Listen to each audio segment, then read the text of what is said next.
What's up, YouTube? Welcome to another video. Today is Friday, April 7th, 2023. Happy Good Friday, everybody. Hope you guys are in for a great long weekend. Gold and silver have been on a tear. Man, are you guys buying this stuff up or what? Anyways, quick disclaimer, I'm not a financial advisor, so please do your own research and consult with a financial advisor before making any investment decision like buying gold or silver or following any of the strategies I discuss on this YouTube channel. The channel's for entertainment purposes only. Yeah, guys, so we've had a pretty crazy week. Gold is really starting to take off. Silver, too, it's up above $25 as I'm talking here today. It's $25.13. Let me see where we at. Gold is $2,023.70. So it passed. We're above. It's closing and above the $2,000 threshold. It's been on quite the tear lately. And for a variety of reasons, and we can kind of get into that. It was up around a little over 2040 this week. And it's kind of pulled back a little bit. So it got me thinking, all the times that we buy gold, silver, invest in the mining shares or whatnot, most of the time, it really doesn't do a whole lot. I found, gold and silver, don't usually do anything. And a lot of people in this space are always kind of wondering like, man, like, when's it going to move? When's it going to be the next big move? But it really doesn't work that way. I've found that basically the majority of the time, everything is fairly calm and cool in the marketplace. And that's not to say there's major problems brewing underneath or anything like that. But for the most part, that's how I've sort of found it. The markets are kind of doing their own thing. It's kind of a risk-on thing, and no one really cares. But when this stuff really does start to shine, and when you are real happy to have owned it and bought it, is when things start to kind of go off the rails, and in times where there is a lot of uncertainty, stress, chaos, and extreme risk in the system, like we've been in on and off the past few years. So all by way of saying, how my approach to this has always been, gold and silver are really good. I own them forever. It's basically a hedging strategy for me. I use them as kind of insurance. I just kind of buy it and pick it up. I picked up this barb last October when gold was basically doing nothing. It was, I don't know, 1,600 US an ounce or whatever. And even when I bought it, the very next, I think, a few days later or a week later, it was, $100 less than what I had paid for it. But you can't look at it as, buying something like this and instantly expecting to profit from it. And, the timing thing's always an issue, even for stocks and any of those things. The purpose of this stuff and the point I'm trying to make here is that, to be protected, to be, properly diversified, especially in the times that we're kind of headed into now, I do feel and I do think that it's very important to own some gold and silver to protect your butt and your financial assets and stuff like that.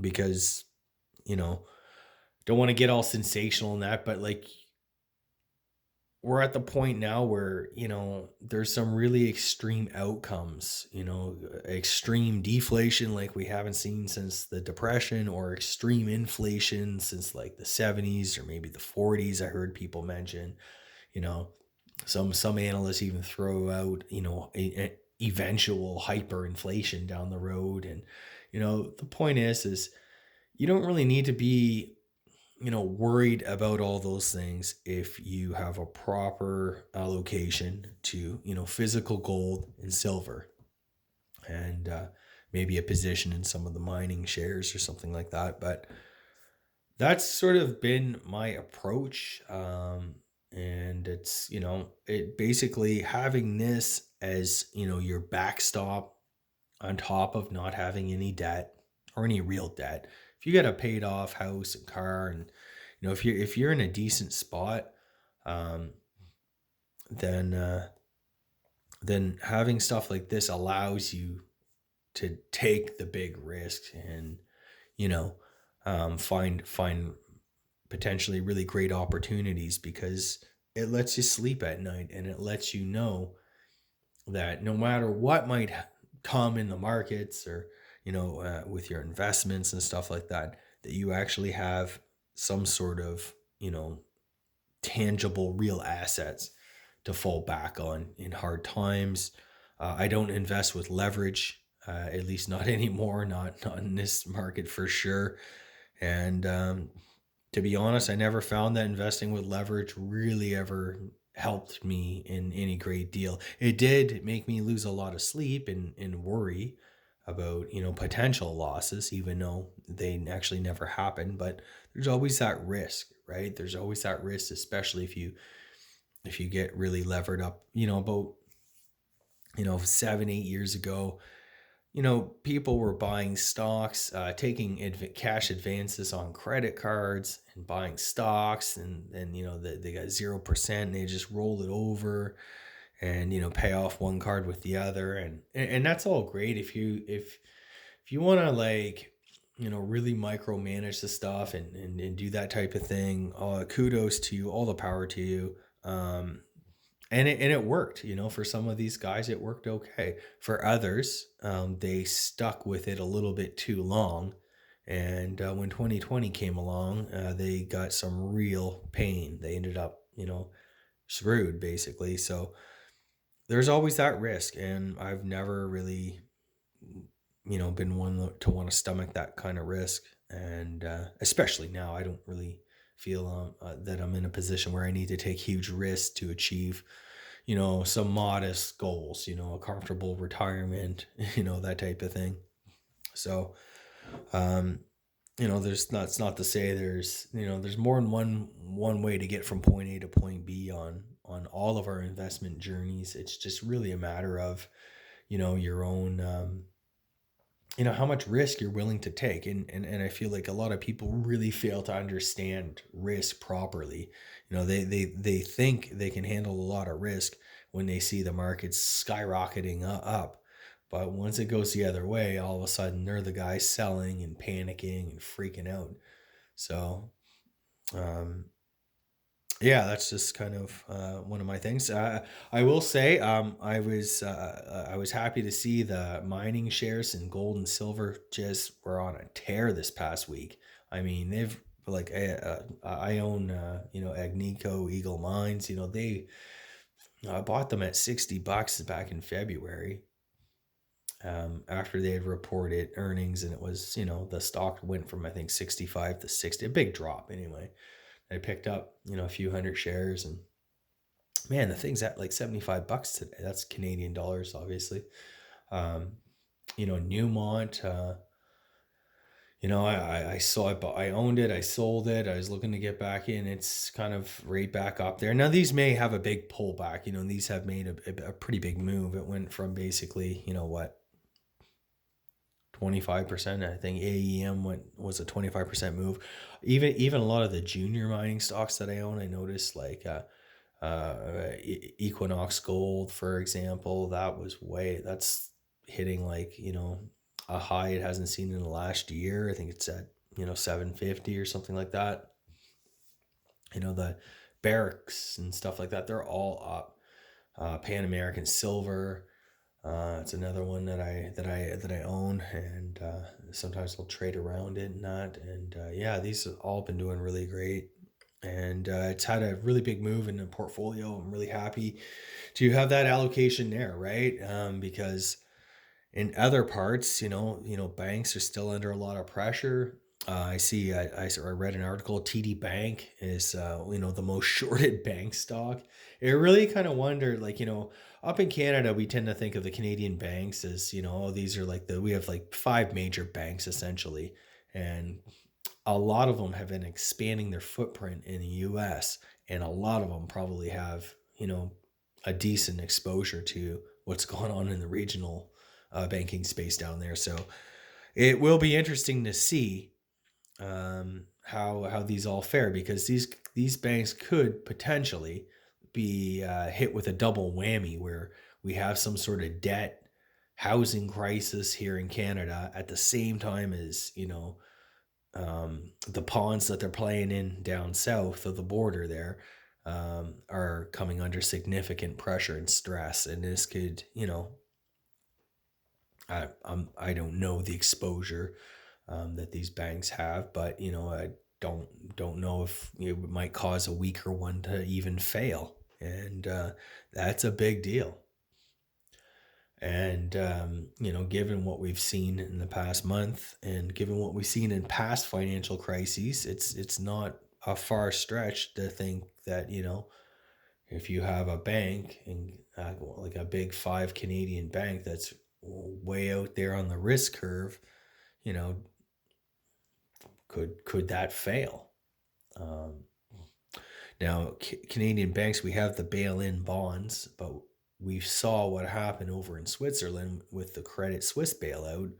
Those bail-in bond people were screwed over in favor of the equity shareholders. So um, could something like that happen here in Canada? And the other thing that I failed to mention about, we have, a major debt problem in Canada. Our real estate market, commercial real estate's not doing the greatest. Our housing market, consumers are literally at the limits and about to default in on their mortgages and that. They're at a runway. It's almost like something's got to give. And spring is here, and we'll see kind of what happens to the market. Um, but the other thing I want to mention was the Trudeau government budget.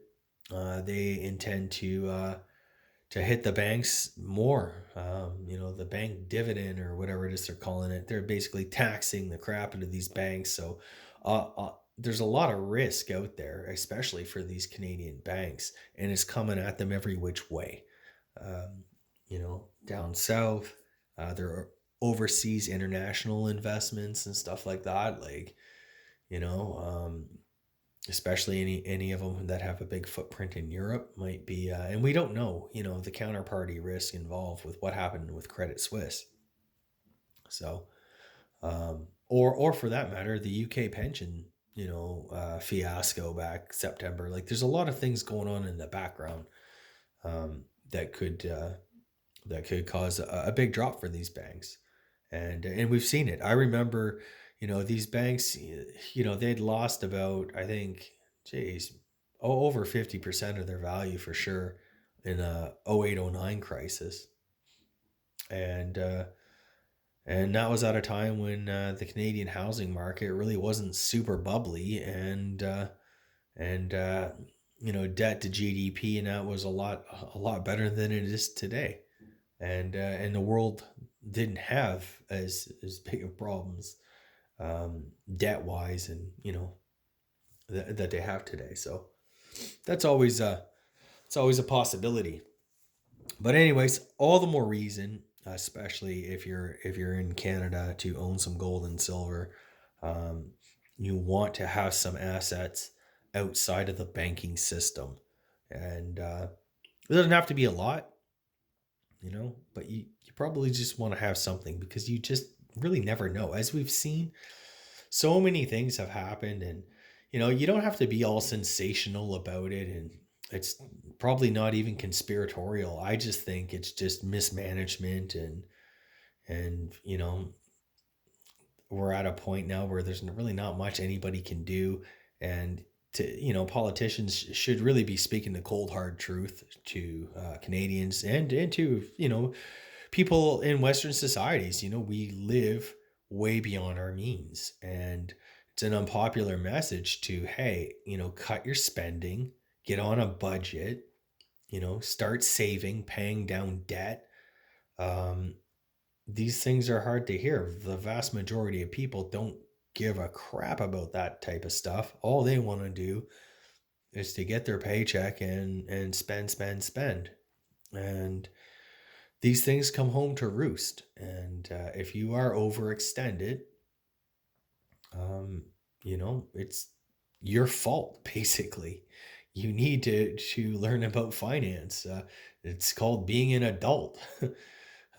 Yes, schools never taught us. Yes, government didn't spoon feed us all this crap. At some point, there's going to have to be some personal responsibility taken, collective personal responsibility. Yes, governments mismanage everything, but we know this. Yes, we have inflationary currency and debt systems and all that. Yeah, yeah, we know that. Yes, housing has been on a tear and there's probably a huge bubble. Yeah, we know that. Um, it's up to the individual to hedge themselves against those type of risk, and unfortunately, in the West, all we tend to do is just complain that it's not our fault, we're screwed over. But you can kind of see this stuff coming. So anyway, that's an unpopular. I don't see any politician getting elected with that kind of a stump speech. But that's the honest to God truth, and that's what people need to hear. It was very interesting in the COVID crisis and in the March, the depth of the crisis when everything was super scary, the economy shutting down. How bad is this virus? Um, what's going to happen? Are we headed towards the abyss and a depression? I heard, I saw an interview, I think might have been on Kitco or something like that with Rick Rule. And he said that, yes, this is a huge, crisis for the world, but it's also, simultaneously 7 billion individual crises. And there's no reason why these people couldn't prepare for a rainy day. And that's true. Um, that is completely true, and there is no reason, you know. Even any sort of homeowner, or even if you're renting and stuff. Yeah, yeah.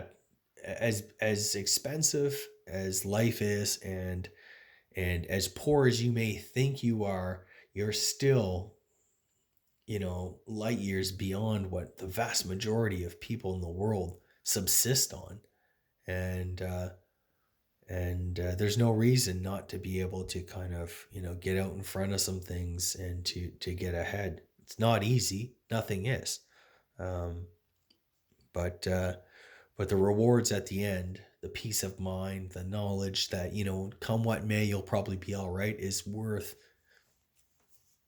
its weight in gold, especially the older you get and further along down the path, when you don't really have the time to make up substantial losses that you may be exposed to in markets and that. So that's how I view things. That's how I sort of approach things. I am pleased to see my monthly passive income is gone up dramatically. Like, these higher interest rates are really good. While you're sitting around waiting for, catastrophe to befall the markets, making 4.5%. I know we still have inflation and that's being eroded, but even if I got paid 4.5% in dividends, I'd be taking on huge market risk. So, so yeah, I'm liking that. I'll take that all the way to the bank, basically. And I do own some dividend stocks. So there are ways that you can kind of play this, portfolio wise. I've always been a big dividend investor. Unfortunately, a lot of good dividends come from the banking sector, which I don't really want to have a big position in right now, because contrary to what all these pundits seem to be saying on BNN and Bloomberg, all that stuff, I don't really believe these banks are super cheap when you consider, a lot of the risks that I just mentioned. Now, that's just my thoughts, but I've seen these banks get a lot cheaper, is what I'm trying to say. So I'm trying to kind of limit my exposure to that and increase exposure to, commodities and gold miners. I think they're going to, you know, we have gold at over $2,000 an ounce. And when we were in this position last, it was, when July, August of 2020. And look at where the gold miners barrack was, $15 more than you can buy it today. Newmont was nearly $100. That's Canadian, of course, stock. Um, AEM, they were up $100. Like, so there's still a lot of room these stocks can move, especially if we get like, a collapse in oil prices and and higher gold prices. I think that will be kind of like the perfect storm for these miners. But anyway, that's it for today. I hope you enjoyed the video. Please like the channel, subscribe, and check out my website, My Road to Wealth and Freedom. The link is in the description below. I do appreciate all your support. For some reason, I just find ad revenue is really fallen off a cliff this year. Maybe it's because people aren't spending that much money on ads or whatever. But I do appreciate the website visits. I get a lot of great articles there, stuff about silver and gold and coin collecting and all that. So have a look. Thanks so much. Have a great weekend, everyone.